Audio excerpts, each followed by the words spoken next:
때로는 무너진 것들도 있겠지만, 그렇지만 우리가 한 해를 이렇게 살아가는데 우리에게 참 또 올 한 해도 쉽지 않겠다라고 하는 것들이 우리 주위에서 많이 들려서 참 마음을 무겁게 합니다. 중국에서 중국발 정계 쇼크가 일어남을 통하여서 그렇지 않아도 힘든데 우리 한국 경제가 더 많이 흔들리고 있고, 또 거기에다가 그저께는 북한에서 핵실험을 해가지고 안보의 위기감이 감돌고 있습니다. 그래서 새해를 맞이하면서 뭔가 좀 희망찬 새해를 붙들고 내일을 붙들고 기대감의 참 모습으로 살아가야 할 터인데, 그러기보다도 우리는 앞날이 좀 두려울 때가 있지 않을까라는 생각을 가져보게 됩니다. 이런 시대를 살아가신 여러분들, 또 이렇게 새해를 맞이하신 분들, 여러분들은 어떠신가요? 어떻게 살고 계십니까? 혹시 좀 팍팍하지 않으신가요? 네. 그런데 여러분들 이제 이렇게 팍팍한 삶에 예수 믿으셔서 어떠신지요? 어떤 마음이 드시는지요? 어떤 분들은 더 팍팍하다라는 생각을 가질 수도 있을 것 같다는 생각을 가지게 돼요. 왜냐하면 주일이라도 좀 더 편히 쉬고 싶은데 일찍부터 챙겨서 교회에 나와야 하죠. 살림살이 빠득한데 거기다 헌금도 드리고 또 11조 생활도 하려니까 때로는 힘들 때가 있지 않을까라는 생각을 가져보기도 합니다. 이것뿐만 아니라 우리가 이제 생활을 하면서 정말 남들은 어떻게 하든지 물불 가르지 않고 자기 밥그릇 챙기게 바쁘게 그렇게 살아가는데, 우리는 신앙생활을 하고 있기 때문에 우리 안에 신앙의 양심이 있어서 배려하는 삶을 좀 살아야 될 것 같고, 남들은 치사하게 물어도 좀 이렇게 참아야 할 것 같고, 정직해야 될 것 같고, 용서해야 될 것 같고, 그래서 어쩌면은 우리가 주님 뜻대로 살아가는 삶이 그렇지 않아도 버거운 삶에 짐 하나 더 얹은 것 같은 삶이 되지 않을까라는 생각을 가져보기도 합니다. 그래서 예수 믿고 살아가는 삶이 참 만만치 않다라는 생각을 늘 가져보게 됩니다. 그런데 여러분들, 우리 사랑하는 우리 성도 여러분들에게 신년을 맞이하면서 또 성초에 우리 같이 하나님 말씀을 나누면서 제 마음속에서 드는 삶은, 또 여러분들이 공부하고 싶은 마음은, 그래도 여러분들 포기하지 아니하시고 주님의 길을 걸어가셨으면 좋겠습니다. 아멘. 꼭 그렇게 올 한 해 이렇게 승리하시기를 소망하는 마음으로, 오늘 특별히 제가 제 삶을 살아가면서 가장 좋아라 하고 제 마음의 표지가 되는 말씀, 오늘 욥기 23장 10절 말씀 중심으로 해서 같이 말씀을 나눠보고자 합니다. 우리가 10년을 맞이하면서 그래도 우리가 주님의 길을 포기하지 아니하고 가야 될 이유가 있다면, 그것은 먼저 그래도 우리 주님이 아시고 계시기 때문입니다. 오늘 본문 말씀이 말했습니다. 나의 가는 길을 누가 아십니까? 그가 아신다. 우리 주님이, 우리 하나님께서 알고 계신다라고 말하고 있습니다. 여기 지금 고난 가운데 있습니다. 정말 사람이 감당할 수 없을 만큼 참혹한 고난이 현장에 있었던 것이죠.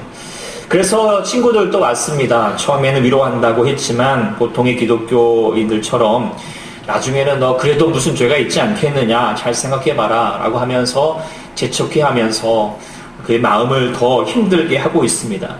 그런데 그런 마음 가운데, 그런 친구들의 말 앞에서 오늘 본문에서는 계속 가기를 향하여서 말하고 있는 고백은 뭐냐면, 그래도 내가 하나님 앞에서 살아왔다라고 그렇게 항변하고 있습니다. 오늘 10절에도 내가 가는 길을 그가 아신다. 그가 나를 단련하신 후에는 내가 순금같이 되어서 나오겠다. 11절에도 내 발이 그의 걸음을 따라갔으며 내가 그의 길을 지켜 치우치지 아니하였고, 또 내가 그의 입술의 명령을 어기지 아니하였고 정한 음식보다도 그의 입의 말씀을 귀히 여겼다라고 말하고 있습니다. 즉, 이 욥은 사람을 향하여서 나갔던 것이 아니라, 또 사람에게 잘 보이려고 살아왔던 것이 아니라, 자기는 늘 항상 하나님을 의식하고 하나님을 위해서 살아왔다라고 그렇게 이야기하고 있습니다. 그렇게 살아왔기 때문에 어쩌면 욥이 지금 큰 고난을 당하였지만, 정말 사람이 쉽게 감당할 수 없는 고난이지만, 그래도 불구하고 포기하지 않고 넘어지지 않고 끝까지 믿음을 지켰던 것은 그래도 지금까지 하나님을 바라봤던 그의 마음, 그의 신앙이었다라고 우리는 생각하게 됩니다. 예전에도 한 번째 드렸던 이야기일 수 있겠지만, 중국에 공자가 있다면 일본에는 이제 학구인이라고 하는 유명한 선사가 있다라고 합니다. 이 학구인이 이제 이렇게 살던 시절에 이렇게 마을에 사람들로 칭송을 받았지만 이제 그 마을에 이렇게 이웃에 어여쁜 처녀가 살고 있었습니다. 근데 어느 날 난데없이 이렇게 처녀의 배가 이렇게 불러오기 시작을 한 것입니다. 그러자 이제 아버지 부모가 막 심하게 다그쳤습니다. 근데 이 처녀가 그 이웃집 이제 있는 그 생선 가게 총각과 일을 이렇게 말하기가 어려운 거예요. 그래서 이제 버틸 대로 버티다가 나중에는 그냥 당장의 어려움을 좀 면해보고자 하는 마음으로 그냥 학구인이 그랬다고 그렇게 이제 이름을 대버렸던 것이죠. 그랬더니 아버지가 그것을 믿고 출산한 아기를 데리고 학구인에게 이렇게 건네주면서 그의 물분별한 모습을 나무라기 시작했던 것이고, 그러면서 원망을 한 겁니다. 잠잠히 이제 그 아버지와 그 딸 이렇게 이제 아기를 받아들이면서 그가 했던 말은 무엇이냐면 단 한마디, 아 그래요? 아 그렇습니까? 라고 말할 뿐이었습니다. 결국 그 일로 그는 영성을 잃었습니다. 사람들에게 비난의 대상이 되었습니다. 그렇지만 그걸로 인하여서 결국 학구인의 마음은 어지럽지 못했던 것이에요. 열심히 받아든 아이를 가리고 성심을 다하여서 이 아이를 키우기를 시작을 했습니다. 그러다가 이제 그 처녀가 나중에는 아버지에게 양심이 찔러서 아버지에게 고백을 했어요. 그리고는 결국 이제 그 이웃집 천국가의 일들을 말했던 것이죠. 그러다가 이제 이 아버지가 그제서야 학구인을 찾아가가지고 백배의 사죄를 하고 아이를 돌려받았습니다. 그때 학구인이 또 했던 말은 바로 이 한마디, 아 그렇습니까? 그 한마디 뿐이었다라고 합니다. 그를 통하여서 나중에는 이제 학구인의 명성이 다시 회복이 되었고 그전보다도 더 존경을 받게 되었다는 이야기입니다. 우리는 좋은 사람이 되려고 많이 노력을 합니다. 그리고 좋은 사람이 되려고 하기보다도 사람들에게 좋은 평가를 받는 데 더 관심을 기울일 때가 참 많이 있습니다. 명확한 사실보다도 사람들이 준 견해에 따라서 그 부정확한 말에도 우리는 쉽게 마음이 흔들릴 때도 참 많이 있다라는 생각을 가지게 됩니다. 그런데 이게 중요한 것은 내가 어떻게 사는 것이지 사람들이 나를 어떻게 생각하는 것이 아니다라고 하는 것을 우리가 생각하게 됩니다. 우리가 정말 바르게 살아간다면, 우리가 하나님 아버지 앞에 살아간다면 여러분들이 둘러싼 여러 가지 사람들의 견해에 따라서 시달리지 않고 그저 가던 길을 당당히 걸어가기를 소망합니다. 그러면서 사람들의 말 앞에 아 그렇습니까? 라고 그렇게 말하면서 말입니다. 갈라디아서 우리 1장 10절 말씀에 보면은 이렇게 고백하고 있습니다. 바울의 고백입니다. 같이 한번 읽어보겠습니다. 시작. 이제 내가 사람들에게 좋게 하랴 하나님께 좋게 하랴.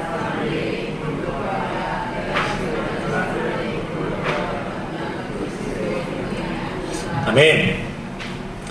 다른 사람들의 눈에 어떻게 비칠까? 나를 어떻게 생각할까? 라고 그렇게 생각하고 있다면 우리는 그리스도의 종이 아니다. 그리스도인이 아니다. 예수 믿는 사람이 아니다라고 말하고 있습니다. 예수 믿는 사람이라면 우리는 하나님이 나를 어떻게 보실까?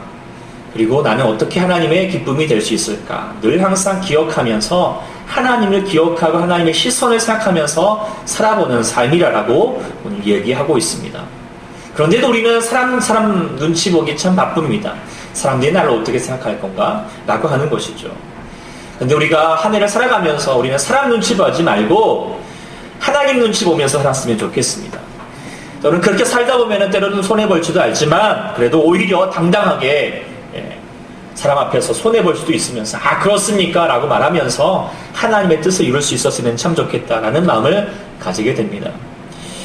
물론 또 우리가 하나님 앞에 살아가지만 때로는 주님이 왠지 내게 잘 못해주시는 것만 같을 때가 있습니다. 남들은 저렇게 앞서가는 것만 같고 나는 여전히 무엇 하나 제대로 이룬 것 없는 것 같고 다들 정말 그래도 정말 여러분들처럼 우리 모두도 옥착같이 하나님의 뜻을 붙들고 살아가고 있고 정말 하나님 아버지 앞에 신실하게 경건 생활을 해가면서 때로는 정말 오늘 말씀 우리가 붙드는 것처럼 올 한 해 내가 바쁜 아침이라도 큐티하면서 살아보겠노라고 그렇게 말씀을 막상 묵상해봤지만 이게 도대체 무슨 말인지 나도 모르겠고 뭐 묵상도 잘 되지 않고 기도도 잘 되지 않고 그래서 이게 뭐 하고 있는 건지 내가 그런 마음이 들지라도 그래서 내가 잘 몰라서 내 자신을 헷갈릴지라도 그러나 우리는 그때 우리가 기억했으면 좋겠어요.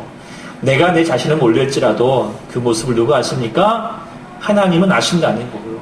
하나님은 그리고 항상 우리를 지켜보신다는 사실입니다. 그래서 나의 삶을 내가 사는 거, 내가 보는 듯 하지 말고 우리 하나님이 아시는 듯, 하나님이 지켜보시는 듯 그렇게 살아가기를 소망합니다. 하나님이 아시면 됩니다. 그렇지 않습니까? 하나님께서 우리 마음을 다 보시면 되지 않겠습니까?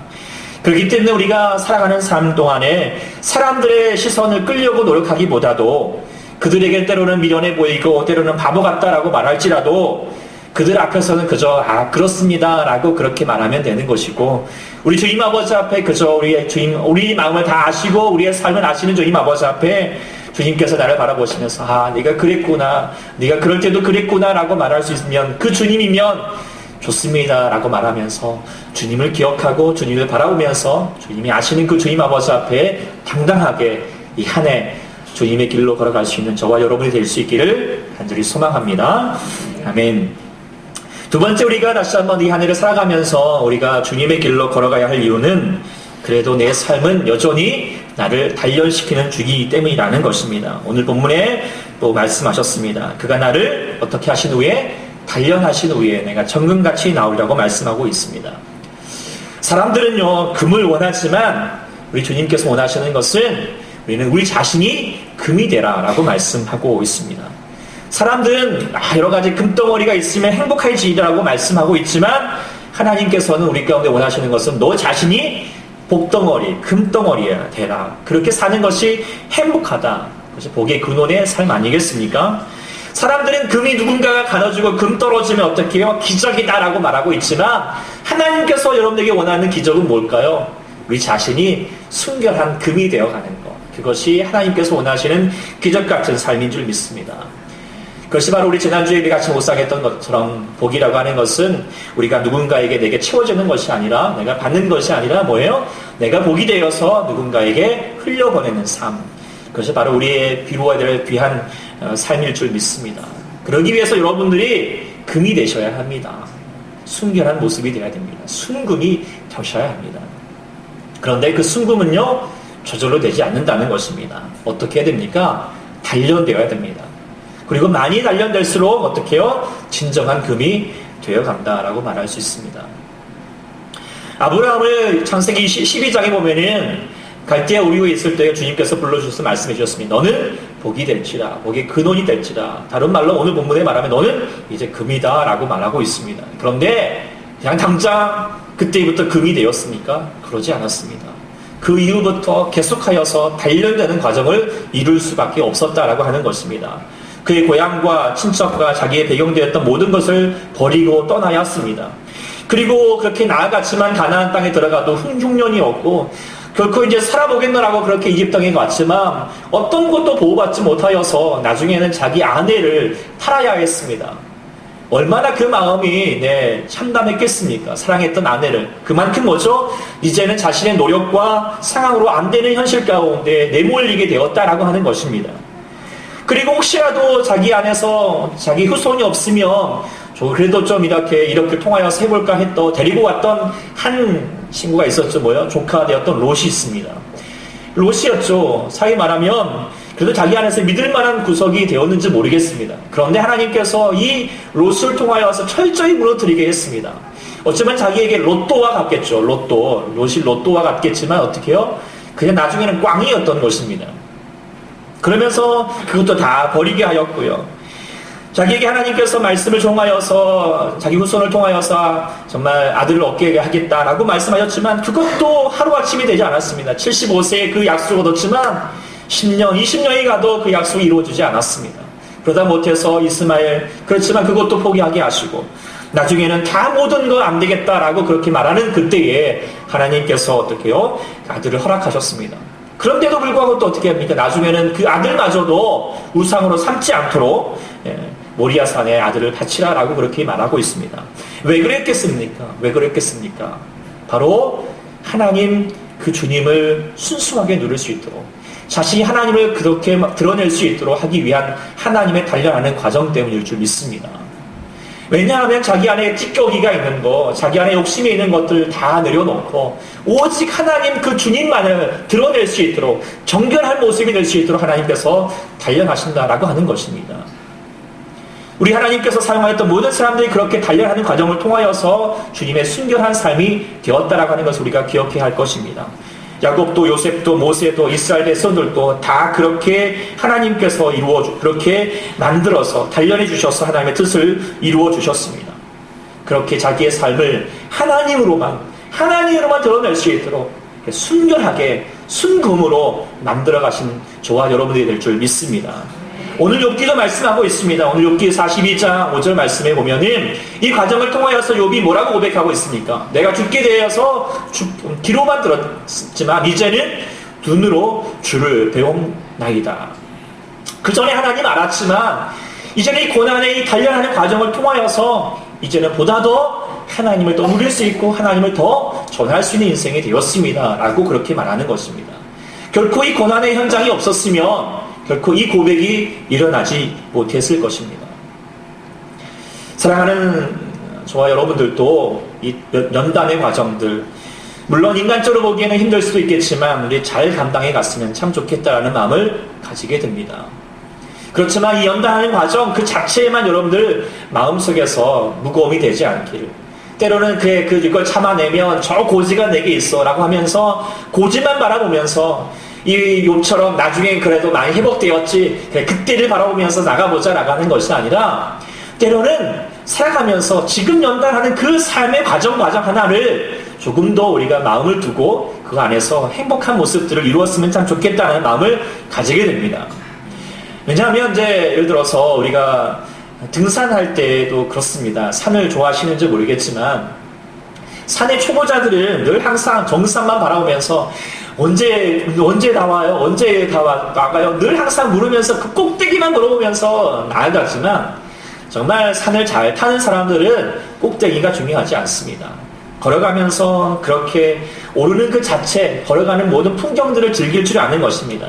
그러면서 자기에게 흐르는 땀방울도 거친 숨소리도 또 함께하는 이들의 어깨를 두드리면서 한 걸음 한 걸음 정상을 향해 나가는 그 걸음 하나를 즐길 줄 아는 사람들, 그것이 가볍게 등산하는 사람들의 모습이라고 하지 않습니까? 그렇게 나가려면 너무 빨리 가려 하지 않아야 된다는 것이죠. 하나님의 방법은요, 하나님의 산을 향해 나가는 것은 케이블카 타고 그냥 확 가는 게 아닙니다.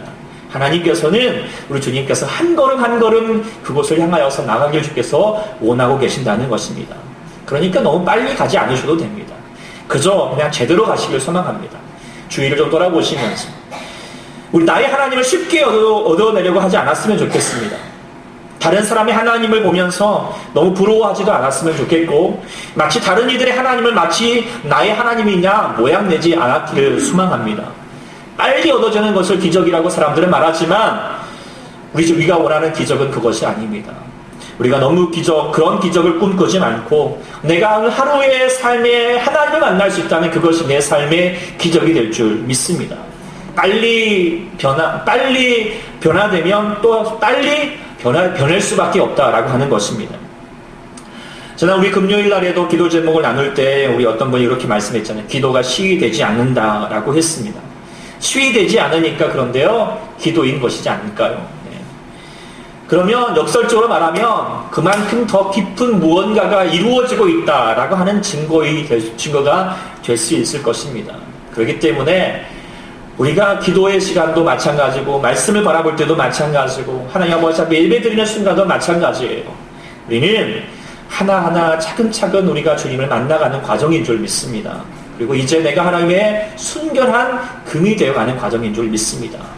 그렇기 때문에 매 순간순간마다 예배 때마다 기도 때마다 말씀 볼 때마다 하나님께 질문해 가시면서 오늘 내게 주셨던 말씀 앞에 우리가 다시 한번 귀 기울일 수 있기를 소망합니다.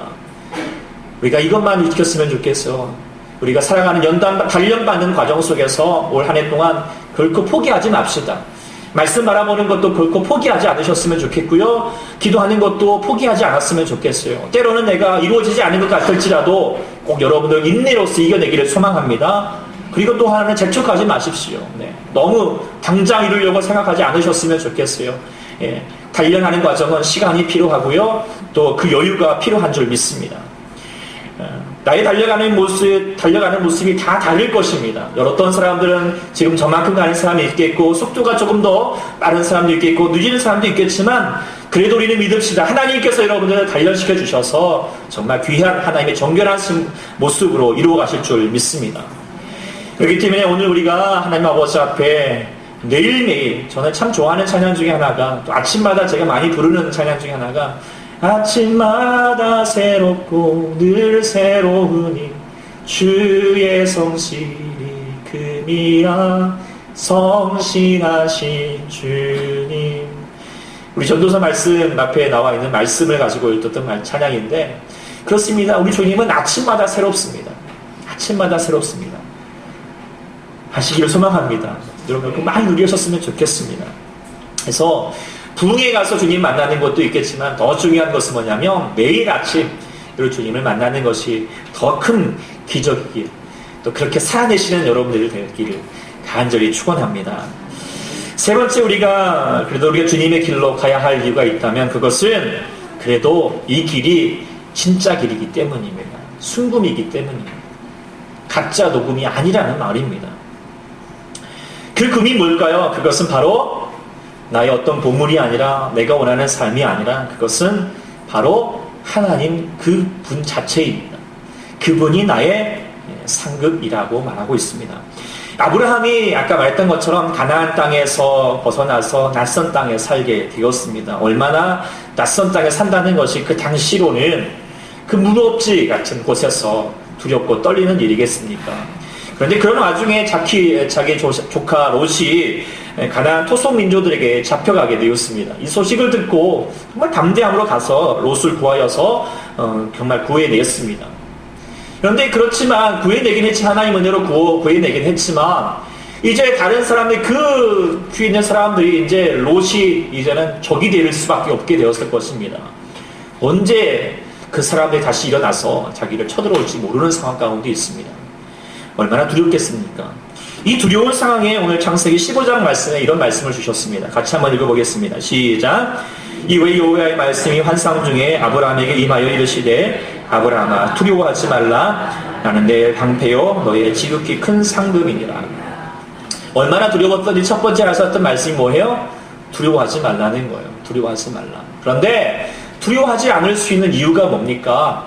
나는 너의 방패고 너의 지극히 큰 상급이다 라고 말하고 있습니다.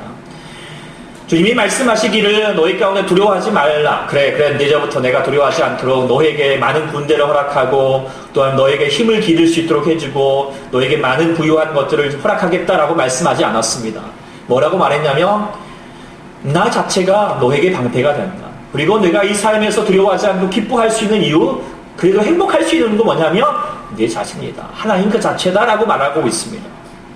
사람들은 생각하면서 우리는 뭐예요? 우리가 무언가 있어지면 내가 기쁨을 얻고 그 안에서 행복하고 두려워하지 않고 나갈 수 있겠다라고 말하고 있지만, 그러나 하나님께서 우리에게 주시는 상급은 다른 것이 아니라 하나님 그 자체인 우리가 기억할 수 있기를 소망합니다.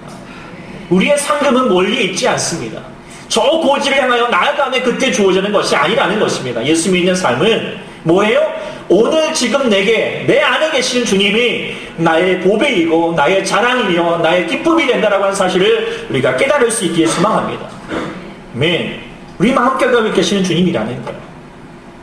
이것을 알아야지 우리의 삶에 예수 믿고 올 한 해를 살아가면서 삶의 모습들을 팍팍하고, 예수 믿는 것도 당장 보기에는 쉽지 않은 삶인 것 같을지라도 이걸 누려야지 우리의 삶에 더할 수 없는 예수 믿는 감격과 기쁨이 다시 한번 회복될 줄 믿습니다. 삶이 어렵고 힘들 때 우리가 말씀 바라보면서 말씀 속에서 위로를 받고 힘을 얻고 다시 일어날 용기를 얻게 되는 그 생생한 살아계신 주님의 음성을 누릴 수 있는 것이 하나님 우리 가운데 주시는 하나님의 귀한 상급이라는 사실입니다. 할렐루야. 그렇기 때문에 우리는 고백하는 거예요. 나 무엇과도 주님을 바꾸지 않겠습니다. 다른 어떤 은혜 구하지 않겠습니다. 말하는 것이죠. 그렇게 말할 수 있을 때, 우리가 그렇게 우리 아버지 앞에 신앙의 고백을 드릴 수 있을 때 우리는 진짜 상급을 얻게 됩니다. 우리가 다른 것 구하여서 진짜 상급을 놓쳐버리게 되는 그런 어리석음을 범하지 않기를 간절히 축원하고 또 기도합니다. 수많은 사람들 주님 아버지 앞에 나아오지만 진짜 상급을 놓쳐버리고 다른 거 눈에 파여서 정말 우리 가운데 힘이 되시고 능력이 되시는 그 주님을 잃어버리게 되는 일들이 많다라고 하는 것입니다. 하나님께서 늘 항상 성경을 통하여 주셨던 그 상급의 약속은 이거였습니다. 야곱에게도 주님께서 야곱이 베델을 향하여서 베델에서 이제 정말 남한 땅을 향하여 나가면서도 힘들게 있을 동안에 주님께서 하셨던 말씀은 내가 너와 함께해서 내가 어디로 가든지 너를 지키면서 너를 이끌어주겠다. 이 땅 가운데 돌아오게 하겠다. 너와 함께 하겠다라고 하나님의 약속의 말씀이었다는 것입니다. 우리가 잘 아는 것처럼 이사야 41장 10절 말씀도 어떻게 우리 가운데 주인 좋은 말씀이 되십니까? 같이 읽어보겠습니다. 시작. 두려워하지 말라 내가 너와 함께 함입니다. 놀라지 말라 나는 내 하나님이 됨이니라. 내가 너를 굳세게 하리라. 참으로 너를 도와주리라. 참으로 나의 의로운 오른손으로 너를 붙들리라. 할렐루야. 이 말씀이 정말 좋지 않습니까? 힘이 되지 않습니까? 어떤 것보다도 하나님께서 너에게 많은 상급을 주겠노라고, 너에게 어떤 보화와 금은 보화를 허락하겠노라고 말씀보다도 이 말씀이 여러분들 가운데 가장 은혜가 될 수 있는 말씀이 되기를 소망합니다. 다윗도 이렇게 고백하지 않았습니까? 시편 23장 23편 말씀처럼 뭐라고 하겠습니까? 여호와는 나의 목자시니 내게 부족함이 없겠다고. 사람들은 이 시편을 많이 좋아합니다. 근데 왜 하나님께서 나를 이끌어 주셔서 푸른 초장과 실만한 물가로 이끌어 주셨다라고 하는 그 목적지 때문에 이 시가 하나님과 다윗이 하나님께 고백하고 있는 것이 아닙니다. 더 중요한 건 뭐예요? 어디에 있을지라도, 내가 사망의 음침한 골짜기에 있을지라도, 원수의 목전 앞에 있을지라도 그때라도 주님이 나와 함께 하시기 때문에, 그렇기 때문에 그때라도 어떻게 해요? 나는 두려워하지 않고 마음 가운데 실망하지 않고 부족함 없다라고 고백하고 찬양하면서 주님 아버지 노래하는 인생이 되었다라고 하는 사실 우리가 기억하기를 소망합니다. 우리 주님께서 우리 가운데 허락하셨던 약속에 예수 그리스도께서 이 땅 가운데 오셨던 주셨던 귀한 축복은 무엇이냐? 우리 가운데 오셔서 구원하시겠다라고 하는 것은 무엇입니까? 십자가에 죽으시고 우리를 부활하셨던 이유가 무엇입니까? 우리 가운데 여러분의 삶 가운데 물질적인 복과 여러분의 가정의 삶에서 정말 세상이 말하는 행복을 누리고자 하는 것이 아니라 뭐예요? 주님께서 하나님 그분을 주시려고, 여러분들 가운데 하나님 허락하시려고, 하나님 가까이 할 수 있는 삶으로 여러분들 가운데 인도하시려고 주셨던 건 아니겠습니까? 왜 그렇습니까? 그것이 진짜이기 때문에. 그것이 진짜이기 때문이라. 세상 어떤 건 누려서 허황된 꿈으로 쫓아가서 신기루처럼 사라져버리는 것이 아니라 내가 주님을 찾고 찾아서 그 안에서 누려지는 하나님의 말씀과 하나님과 동행하는 삶을 통하여서 이룰 수 있는 그 하나님의 놀라운 이 기억 기적 같은 삶이 내게 진짜라고 하는 것을 깨닫고 있기 때문입니다. 그것을 깨달았던 사도 바울이 고린도후서 6장 9절에 이렇게 고백하고 있습니다. 이 말씀도 같이 꼭 저도 좀 같이 누렸으면 좋겠다는 마음입니다. 시작. 무명한 자 같으나 유명한 자요, 죽은 자 같으나 보라 우리는 살아있고 징계를 받은 자 같으나 죽음을 당하지 아니하고, 근심하는 자 같으나 항상 기뻐하고, 가난한 자 같으나 많은 사람을 부요하게 하고, 아무것도 없는 자 같으나 모든 것을 가진 자료다. 아멘. 여러분 무엇을 가지셨습니까? 무엇을 가지셨습니까? 사람들이 보기에는 아무것도 가진 것 없는 것 같습니다. 근심할 수밖에 없는 것 같습니다. 죽은 것 같은 것 같습니다. 그렇지만 우리는 가진 게 있습니다. 뭘 가졌습니까? 하나님을 가졌지 않습니까? 우리 하나님을 가지지 않았습니까? 그렇다면 우리 모든 것을 가진 자인 줄 믿습니다. 이 하나님의 귀한 말씀을 누릴 수 있다면 우리는 진짜 인생입니다. 진짜 잘 사는 것이죠. 할렐루야. 그렇기 때문에 지금도 여러분들 잘 사시는 줄 믿습니다. 하나님 많이 누렸으면 좋겠습니다. 우리가 가진 복음은 벌써 부끄러운 것이 아닙니다. 우리가 예수 믿는 게 벌써 우리 가운데 호황생활 보내는 것도 아닙니다. 정말 하나님 통하여서 우리 가운데 최고의 선물 우리 가운데 허락하시고 최고의 삶과 가장 기쁨의 삶을 우리 가운데 허락하신 주님의 뜻인 줄 믿습니다. 그렇기 때문에 우리 한 해를 살아가시면서 예수 믿는 삶으로 여러분들 자부심을 가지기를 소망합니다. 가슴을 펴시고, 사람들 너희들 그렇게 살지라도 나는 예수님이 있다. 나는 예수님 믿는 삶으로 나아간다. 올 한 해 내가 주님께서 사람들은 몰릴지라도 주님이 나를 아시고, 그리고 주님 내가 달려하는 과정 가운데서 하나님을 누리고 있다. 그러니까 내가 언젠가 너희들 모를지만 주님의 그 귀한 나라를 통하여서 더욱더 귀한 하나님의 수호 같은 삶으로 내가 더욱더 이루게 될 것이다. 그렇게 마음 가운데 외치면서 살아갈 수 있는 저희가 될 수 있기를 소망합니다. 왜 그렇습니까? 우리가 현실만 바라볼 수 있을 수밖에 때문입니다. 앞에를 바라보면서 우리가 처음에 얘기했던 것처럼 지금 우리 가운데 들려지는 여러 가지 소식들, 한국의 경제적인 상황뿐만 아니라 또 여러분들 개개인을 돌아보아도 우리가 기도 제목 나누었지만 여러분들의 삶을 모습 보면라도 정말 우리는 정말 어떻게 합니까? 삶이 고독할 수밖에 없고 외로울 수밖에 없고 도대체 어떻게 살아갈 것인가 우리 마음 가운데 두려움들이 엄습해 와서 하나님 어찌 하면 좋습니까? 하나님 어찌 하면 좋겠습니까? 라고 말하지만 그러나 그때에 우리가 다른 것 때문에 우리가 여러분들 기쁨 가운데 회복하는 것이 아니라 그때에 하나님 아버지 무릎 꿇고 있을 때 주님께서 내 마음 가운데 다가와 주셔서 내가 너와 함께 하겠다. 내가 너를 인도하겠다. 이제 너 두려워하지 말라. 나는 너의 하나님이다. 라고 말씀하시는 주의 음성을 들을 수 있기를 소망합니다. 그렇게 저와 여러분들 진짜 인생, 진짜 길을 가는 우리 모든 삶이 될 수 있기를 간절히 소망합니다. 그런 마음으로 우리가 다시 한번 찬양할 때 정말 진짜 길을 가는 사람들이 부를 수 있는 찬양 이 찬양인 것 같습니다. 나 무엇과도 주님을 바꾸지 않겠습니다. 다른 어떤 은혜 구하지 않겠습니다. 그러면서 마음 가운데 고요하게 주님 아버지 앞에 고백하는 것입니다. 주님 사랑합니다. 주님 사랑합니다. 나 주님의 친구 됩니다. 하나님 끝까지 계시고 나와 함께 동행하시는 주님이 나의 친구 되십니다. 그렇게 우리 같이 한번 고백하면서 주님 아버지 앞에 오늘 이 시간에 예배 드릴 때 또 기도하실 때 주님 또 누리시는 저와 여러분들 되기를 간절히 축원합니다. 같이 찬양하겠습니다.